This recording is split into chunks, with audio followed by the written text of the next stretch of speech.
کہ آج عرصوں کے بعد اللہ نے اہل ایمان کو فتح عطا فرمائی اور سب کے کلیجے ٹھنڈے کیے۔ مجھے پتہ نہیں کہ یہ اس آپریشن کا نام کس نے رکھا ہے، بنیان مرصوص۔ سبحان اللہ، میں ان کو سلام کرتا ہوں جنہوں نے یہ نام رکھا ہے، اور آج اللہ تعالیٰ کا فضل ہے، اللہ نے ہمیں عزت دی۔ میں اپنی حکومت کو بھی مبارک دیتا ہوں، اپنی افواج کو بھی مبارک دیتا ہوں، اور ان شاہینوں کو مبارک دیتا ہوں جنہوں نے فضا میں اڑ کر جان ہتھیلی پہ رکھ کر ڈیتھ سرٹیفکیٹ پر دستخط کر کے، میں نے وہ ویڈیو دیکھی کہ ہمارے جوان ڈیتھ سرٹیفکیٹ پر آسان ہے سائن کرنا۔ تو آج کے میڈیا نے، چونکہ یہودیوں کے ہاتھ میں ہے، انہوں نے مسلمانوں کو کہہ دیا یہ دہشت گرد ہیں، ہندوؤں نے کہا آتنکوادی ہیں۔ تو میرے بھائیو، میں پوری دنیا کے انسانوں سے کہہ رہا ہوں، اسلام امن کا مذہب ہے، محبت کا مذہب ہے۔ ہم کبھی پہل نہیں کرتے، ہم کبھی پہل نہیں کرتے، اور ہندوستان والوں سے کہتا ہوں اچھے ہمسائے بن کر رہو۔ ہمارے تو ہمسائے کے اتنے حقوق بتائے ہیں ہمارے نبی نے، یہ جس کی کوئی حد کوئی نہیں۔ آپ اچھے ہمسائے بن کے رہو تو ہمیں آپ سے کیا غرض ہے؟ آپ کا بھی نفع ہے، ہمارا بھی نفع ہے کہ ہم اس نفرت سے اور اس جنگ سے باز رہیں۔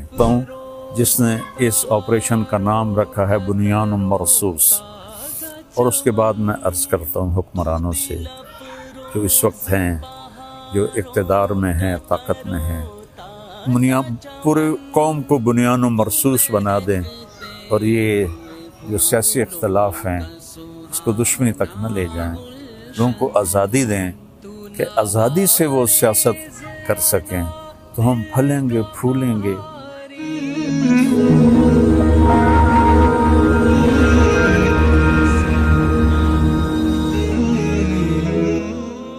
السلام علیکم ورحمۃ اللہ وبرکاتہ۔ بسم اللہ الرحمن الرحیم، والصلاة والسلام علی رسولہ الکریم وعلی آلہ واصحابہ اجمعین، اما بعد، فاعوذ باللہ من الشیطان الرجیم، بسم اللہ الرحمن الرحیم، ان ینصرکم اللہ فلا غالب لکم، وقال النبی صلی اللہ تعالی علیہ وسلم، یا ایھا الناس لا تتمنوا لقاء العدو فاذا لقیتم فاثبتوا۔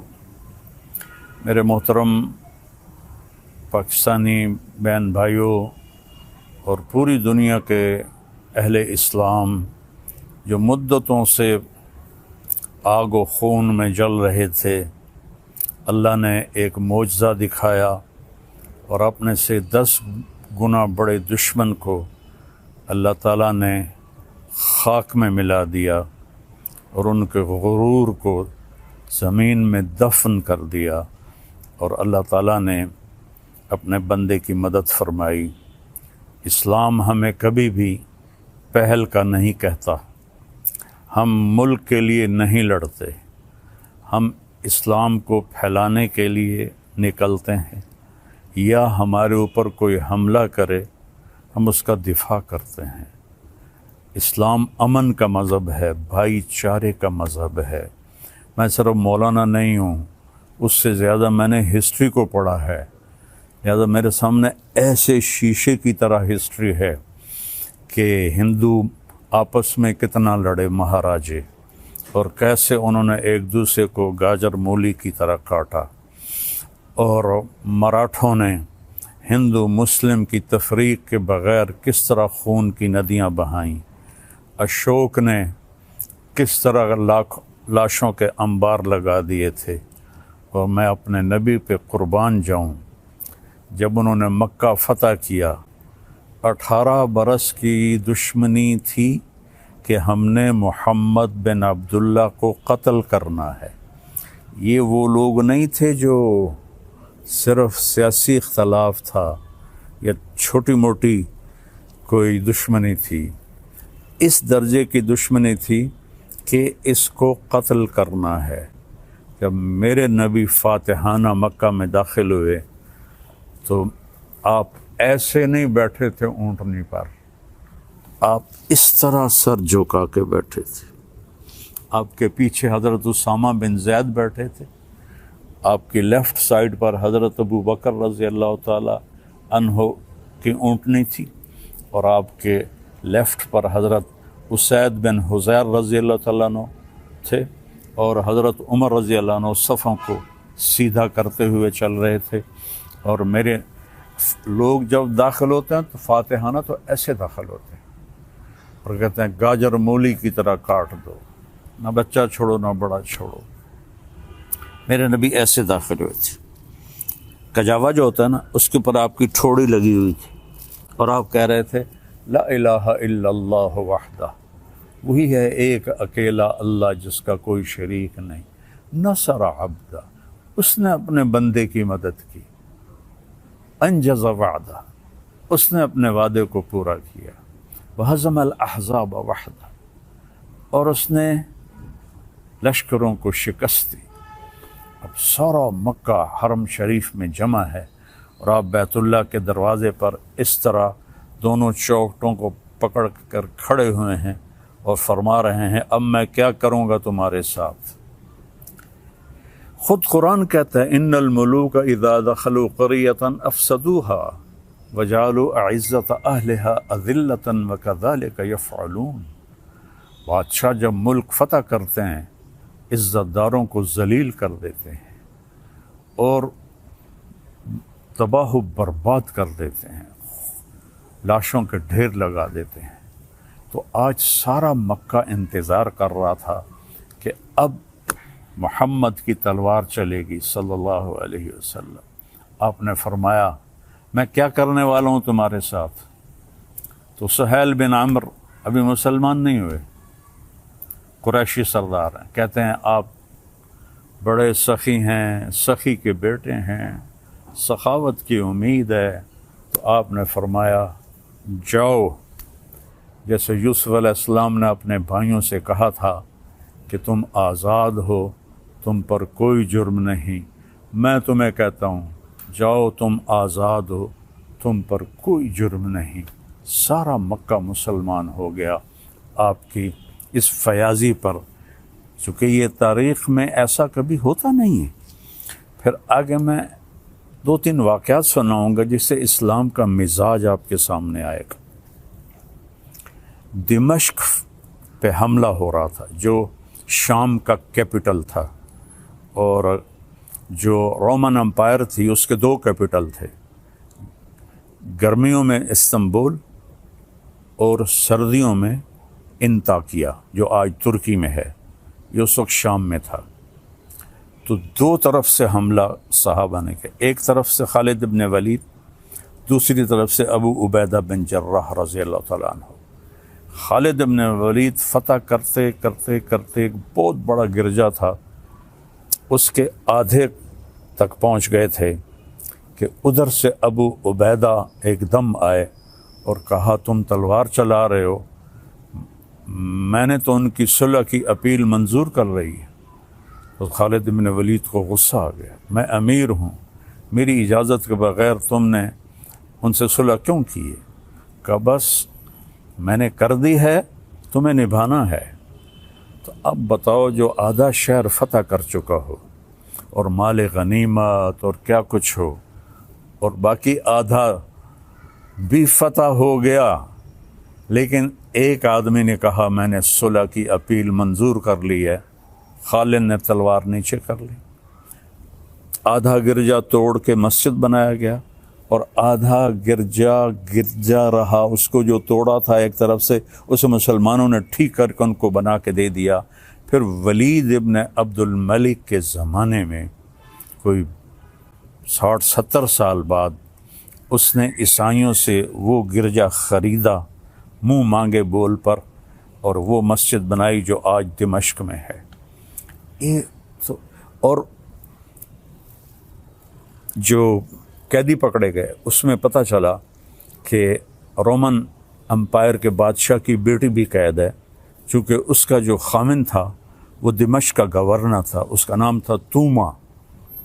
تو حضرت خالد کو پتہ چلا کہ وہ قیدیوں میں ہے، تو انہوں نے فوراً اس کو وہاں سے نکلوایا، الگ خیمہ، اس کی باندیاں نوکرانیاں، اور اوپر صحابہ کا پہرا لگا دیا۔ اور جب دمشق کا سارا سسٹم ٹھیک کر لیا تو 400 مسلمان سپاہیوں کو رومن امپائر کے بادشاہ کی بیٹی کے ساتھ بھیجا کہ جاؤ اور اسے انطاکیہ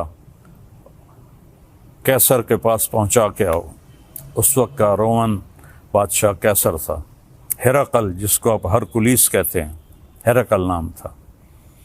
تو 400 سپاہی انطاکیہ کے بارڈر پر ہرقل کی بچی کو چھوڑ کے آئے اور واپس چلے گئے، اور کہا کہ کہہ دینا کہ ہم عزت داروں سے یہی سلوک کرتے ہیں۔ تو جب ہرقل نے دیکھا، حیران پریشان، تو اس نے پوچھا، بیٹی نے سارا بتایا، تو وہ رونے لگا کہ جس قوم کے یہ اخلاق ہوں تو یاد رکھنا ایک دن انطاکیہ بھی ان کے قدموں میں ہوگا۔ یہ اس کے الفاظ تھے۔ مسلمانوں کی ایک خوبصورت، مسلمان بادشاہوں نے وہی کیا جو باقی بادشاہوں نے کیا۔ لیکن میں تھوڑا سا آگے چلتا ہوں، میں آپ کو صلاح الدین ایوبی کی بتاتا ہوں، جو 492 ہجری یعنی میرے نبی سے 492 سال بعد کی تاریخ آپ کو بتانے لگا ہوں کہ صلیبی عیسائی پادری نے پورے یورپ کو آگ لگا دی کہ یروشلم آزاد کراؤ، فلسطین آزاد کراؤ۔ ایک بہت بڑا لشکر نکلا۔ اس وقت بغداد پہ جو خلافت تھی وہ بڑی کمزور تھی۔ مستظہر باللہ ایک خلیفہ تھا جو اس وقت وہاں حکمران تھا، لیکن غلبہ وہاں سلجوکیوں کا تھا۔ تو اس نے آسانی سے بیت المقدس یروشلم کو فتح کیا۔ اس کا نام تھا گاڈ ہمفرے، اور اس خبیث نے کہا جب تک مسلمانوں کا خون میرے گھوڑے کے سینے تک نہیں آ جاتا قتل عام جاری رکھا جائے۔ تو اس وقت یہودی بھی آباد تھے اور مسلمان بھی آباد تھے اور عیسائی بھی آباد تھے۔ عیسائیوں کو چھوڑ دیا اور یہودیوں اور مسلمانوں کو اتنا قتل کیا کہ گلیوں میں ان کا خون بہنے لگا۔ آخر پادریوں نے وہ خون بالٹی میں بھر کے اس کے گھوڑے کے سینے پر مارا کہ چل تیری قسم پوری ہو گئی کہ مسلمانوں کا خون تیرے گھوڑے کے سینے سے لگ گیا۔ تب اس نے تلوار نیچے کی۔ 1099 اور 1187 میں یعنی 88 سال کے بعد جب صلاح الدین ایوبی رحمۃ اللہ علیہ نے فلسطین کو فتح کیا تو سارے مسلمان غصے سے بھرے ہوئے تھے، فوجی، کہ ہم بھی ان کو ایسے ہی قتل کریں گے جیسے انہوں نے ہمارے مسلمانوں کو قتل کیا تھا۔ اس سے پہلے ایک جنگ ہوتی ہے، جنگ حطین، جس میں سارے عیسائی بادشاہ یورپین اور مقامی 60,000 کا لشکر، اور صلاح الدین ایوبی کے پاس 20,000 کا لشکر تھا۔ تو اس نے صلاح الدین نے ان کو گاجر مولی کی طرح کاٹ دیا۔ بادشاہ سارے گرفتار ہو گئے۔ اس نے سب بادشاہوں کو عزت دی، صرف ایک کو قتل کیا، ریجنالڈ، جس نے 2 دفعہ حاجیوں پہ حملہ کیا تھا۔ یہ کرک اردن کے شہر کا حکمران تھا اور حج کا راستہ کرک سے جاتا تھا، تو اس نے 2 دفعہ حاجیوں کو قتل کیا اور کہا بلاؤ اپنے محمد کو۔ تو صلاح الدین نے اسے پیشکش کی ایمان، مسلمان ہو جاؤ۔ انہوں نے کہا میں نہیں ہوتا۔ انہوں نے کہا ہم یہ بادشاہوں کے ساتھ، اس نے کہا میں نے 2 دفعہ قسم کھائی تھی تیرے قتل کرنے کی جب تو نے حاجیوں پہ حملہ کیا تھا، تو آج محمد نہیں آ رہا، آج محمد کا ادنا غلام آ رہا ہے۔ اس نے ایسے وار کیا اور اس کی گردن پیچھے لٹک گئی۔ باقی سارے بادشاہ کانپنے لگے۔ اس نے کہا ڈرو نہیں، ہمارا مذہب ہمیں یہ نہیں سکھاتا، ہم بادشاہوں کو، عزت داروں کو ہم عزت دیتے ہیں، لیکن یہ بہت حد سے آگے بڑھ گیا تھا، اس لیے میں نے اس کو قتل کیا ہے۔ پھر آ کر انہوں نے یروشلم کو گھیر لیا، اور وہاں تو فوجی کوئی نہیں تھی، چند سپاہی تھے، تو آ گئے جی ہم نے صلح کرنی۔ صلاح الدین نے کہا صلح کس بات کی، اب تو میں فتح کر چکا ہوں، اب تو میں اس پر فاتحانہ داخل ہوں گا، میں اس پر فاتحانہ داخل ہوں گا۔ جب فاتحانہ داخل ہوں گے تو غلام، باندیاں، مال غنیمت، کتنا کچھ تھا۔ تو انہوں نے منتیں کی کہ مہربانی کریں آپ ہمیں معاف کر دیں۔ تو آپ 88 سال پہلے دیکھیں کہ قتل عام سے گلیاں بھر گئیں، اور 88 سال بعد ایک مسلمان جو اپنے نبی سے 500 سال بعد آیا ہے، اس نے کہا اچھا ٹھیک ہے، میرے لیے میری طرف سے سب کو اجازت ہے، جو جانا چاہتے ہیں اور جتنا سامان لے جانا چاہتے ہیں وہ بھی لے جائیں، اور فدیہ، تھوڑا سا فدیہ رکھا۔ تو جو مالدار تھے وہ اس کا ہر جانا اور وہ جرمانہ دیتے ہوئے نکلتے گئے، پیچھے غریب عیسائی رہ گئے، ان کا ہر جانا صلاح الدین نے اپنی جیب سے دیا، اور کچھ باقیوں نے کہا جی ہم رہنا چاہتے ہیں، کہا بسم اللہ رہو۔ نہ کسی گرجے کو نقصان پہنچایا، نہ کسی عیسائی پر تلوار اٹھائی۔ یہ میرا اسلام ہے، یہ میرے نبی کا بتایا ہوا دین ہے جو ایک اللہ کی دعوت دیتا ہے۔ تاریخ تو بہت لمبی ہے، میں نے 3 واقعے بتا دیے، ایک اپنے نبی کا، ایک صحابہ کا، اور ایک 500 سال کے بعد ایک بادشاہ کا۔ اور اس کے بعد میں سارے اہل پاکستان کو مبارک دیتا ہوں، سارے بہن بھائیوں کو مبارک دیتا ہوں، وہ مسلم ہیں، عیسائی ہیں، ہندو ہیں، سکھ ہیں، جو بھی ہیں، سب کو مبارکباد دیتا ہوں کہ آج عرصوں کے بعد اللہ نے اہل ایمان کو فتح عطا فرمائی اور سب کے کلیجے ٹھنڈے کیے۔ یہ ہمیں دہشت گرد کہتے ہیں، دہشت گرد تو کم بخت یہ ہیں۔ آپ کو پتہ ہے جب دوسری جنگ عظیم ہوئی ہے تو کون تھا شروع کرنے والا؟ ہٹلر 1940 میں، 1945 میں کم بخت نے خودکشی کی۔ کتنے لوگ مرے؟ 8 کروڑ، 8 کروڑ لوگ مرے دوسری جنگ عظیم میں۔ پہلی جنگ عظیم 1914 میں شروع ہوئی، 2 کروڑ لوگ مرے، اس وقت آبادی تھوڑی تھی۔ تو سب سے بڑے دہشت گرد تو یہ ہیں، 8 کروڑ عیسائی آپس میں ٹکرائے۔ اتنا قتل عام تو کسی مسلمان نے نہیں کیا۔ مسلمانوں میں بھی ظالم آئے، میں ان کی کبھی وکالت نہیں کروں گا۔ تیمور لنگ بدبخت بہت ظالم تھا، اس نے 33 ملک فتح کیے۔ تو آج کے میڈیا نے، چونکہ یہودیوں کے ہاتھ میں ہے، انہوں نے مسلمانوں کو کہہ دیا یہ دہشت گرد ہیں، ہندوؤں نے کہا آتنکوادی ہیں۔ تو میرے بھائیو، میں پوری دنیا کے انسانوں سے کہہ رہا ہوں، اسلام امن کا مذہب ہے، محبت کا مذہب ہے۔ ہم کبھی پہل نہیں کرتے۔ ہٹلر مسلمان نہیں تھا، عیسائی تھا، اور اس نے 8 کروڑ، اور مسولینی اٹلی والا 8 کروڑ انسانوں کے قتل کا وہ ذریعہ بنے۔ اور لینن اور سٹالن، انہوں نے سوشلزم کو زبردستی نافذ کرنے کے لیے 2 کروڑ انسانوں کا قتل کیا۔ ابھی تاریخ موجود ہے، پڑھ لیں آپ لوگ۔ 1924 کے 27 میں لینن کا انتقال ہوا تھا، 1953 میں سٹالن کا انتقال ہوا تھا۔ خون کی ندیاں بہا دی، الزام ہمارے اوپر، اور آج اللہ تعالیٰ کا فضل ہے، اللہ نے ہمیں عزت دی۔ میں اپنی حکومت کو بھی مبارک دیتا ہوں، اپنی افواج کو بھی مبارک دیتا ہوں، اور ان شاہینوں کو مبارک دیتا ہوں جنہوں نے فضا میں اڑ کر، جان ہتھیلی پہ رکھ کر، ڈیتھ سرٹیفکیٹ پر دستخط کر کے، میں نے وہ ویڈیو دیکھی کہ ہمارے جوان ڈیتھ سرٹیفکیٹ پر، آسان ہے سائن کرنا، اور ہمارا ایک جہاز تھا، ان کے 10 جہاز تھے، ان کا نشانہ خطا گیا، ہمارے سارے نشانے صحیح لگے، یہ ہے نصر من اللہ و فتح قریب۔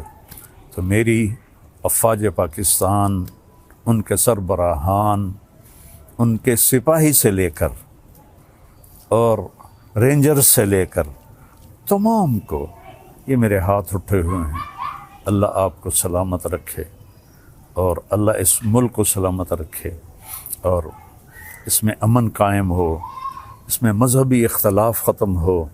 یہ علماء سے کہہ رہا ہوں، سیاسی اختلاف ختم ہو، یہ سیاسی جماعتوں سے اختلاف تو رہے گا، دشمنی نہ ہو، دشمنی نہ ہو، ایک ہو کے رہیں۔ اور ہندوستان والوں سے کہتا ہوں، اچھے ہمسائے بن کر رہو۔ ہمارے تو ہمسائے کے اتنے حقوق بتائے ہیں ہمارے نبی نے کہ جس کی کوئی حد کوئی نہیں۔ آپ اچھے ہمسائے بن کے رہو تو ہمیں آپ سے کیا غرض ہے؟ آپ کا بھی نفع ہے، ہمارا بھی نفع ہے کہ ہم اس نفرت سے اور اس جنگ سے باز رہیں۔ اللہ کی قسم، مسلمان کسی سے نفرت نہیں کرتا، سب سے اس کے دل، سب کے لیے اس کے دل میں ہمدردی ہوتی ہے۔ یہ نفرت سے توبہ کریں۔ کوئی مذہب، آپ اپنی کتابیں پڑھیں، کہیں آپ کو کوئی نفرت کا بول نظر آئے، آپ اپنی وید پڑھیں، کہیں آپ کو نفرت کا بول نظر آئے، بائبل پڑھیں، کہیں آپ کو نفرت کا بول نظر آئے، تو میری سب سے گزارش ہے کہ امن سے رہیں، صلح سے رہیں۔ حکمرانوں سے اپیل ہے کہ یہ جو ایک سیاسی انتشار ہے، اس کو اللہ کے واسطے ختم فرما دیں تاکہ ہم ایسے ہو کے رہیں۔ جو میں پہلے تو اس کو سلام کرتا ہوں جس نے اس آپریشن کا نام رکھا ہے بنیان مرصوص، اور اس کے بعد میں عرض کرتا ہوں حکمرانوں سے جو اس وقت ہیں، جو اقتدار میں ہیں، طاقت میں ہیں، پورے قوم کو بنیان مرصوص بنا دیں اور یہ جو سیاسی اختلاف ہیں اس کو دشمنی تک نہ لے جائیں، لوگوں کو آزادی دیں کہ آزادی سے وہ سیاست کر سکیں، تو ہم پھلیں گے، پھولیں گے، اور آخر تو ایک دن چلے جانا ہے۔ اللہ راضی ہوگا تو اللہ ہمیں موجیں کرا دے گا۔ اگر کوئی ظالم بن کے مر گیا تو پھر چاہے وہ مسلمان ہے اور چاہے وہ تہجد گزار ہے۔ حجاج بن یوسف روزانہ 10 سپارے تہجد میں پڑھتا تھا، 10 سپارے، اور وہ ایسا خبیث تھا کہ اس نے 1.25 لاکھ مسلمان اپنے سامنے کھڑے ہو کے قتل کروائے تھے، اور عمر بن عبدالعزیز نے اس کو دیکھا کہ وہ جہنم کی آگ میں، اور عبد الملک بن مروان جس نے اس کو بنایا تھا گورنر عراق کا، دونوں کی آنتیں باہر نکلی ہوئی ہیں اور گدھے کی طرح اس کے گرد وہ چکر لگا رہے ہیں۔ اللہ ظلم معاف نہیں کرتا ہے۔ اس لیے بادشاہوں سے کہتا ہوں اور اپنی افواج سے کہتا ہوں، اپنی عوام سے کہتا ہوں، علماء سے کہتا ہوں، اگر آپ ممبر پر بیٹھ کر میرے نبی کے دین کو ٹکڑے کر رہے ہیں تو آپ بھی بہت بڑے ظالم ہیں، ظالم ہیں، ظالم ہیں۔ دیوبندیت کو مٹا دو، بریلویت کو مٹا دو، شیعت کو مٹا دو، سلفیت کو مٹا دو۔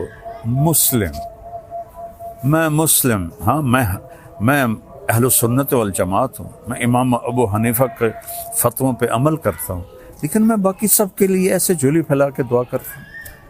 تو یہ میرا آخری پیغام ہے کہ ہم اور نہیں تو سارے ایک دفعہ قومی ترانہ پڑھ لیں اور اسے یاد کر لیں اور اس کا مطلب دیکھ لیں۔ میں 100 کے قریب ملکوں میں گیا ہوں، کسی ملک کا قومی ترانہ اتنا خوبصورت نہیں، اس کا مضمون، اس کی لے، اس کی دھن، سبحان اللہ۔ اللہ حفیظ جلندری کے درجے بلند کرے۔ السلام علیکم ورحمۃ اللہ وبرکاتہ۔